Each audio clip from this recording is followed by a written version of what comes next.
students, I hope your preparation is going good. If not, don't worry. Sri Gurukula is here to help you. And I am Anmol Yadav.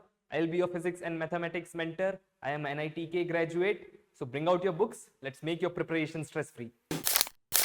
So next question is, which measure has to be taken to avoid the overloading in a domestic electric circuit? So to avoid overloading, so basic reason for overloading is that when we are connecting so many devices in a single socket. So we can avoid overloading by not connecting so many devices in a single socket. Next thing what we can do, we can insulate our live wire properly so that we can avoid any kind of short circuit. And what next we can do, we can use appropriate fuses to protect our devices. What fuse will do?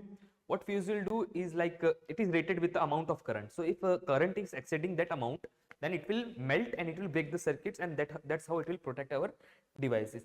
And next thing that we can do, we should not connect any kind of a faulty devices. So if we know that device is a faulty, we should not connect that into our socket to avoid any kind of overloading. I will be back soon. Till then, keep practicing. This is Anmol Yadav from Sri Gurukula signing off.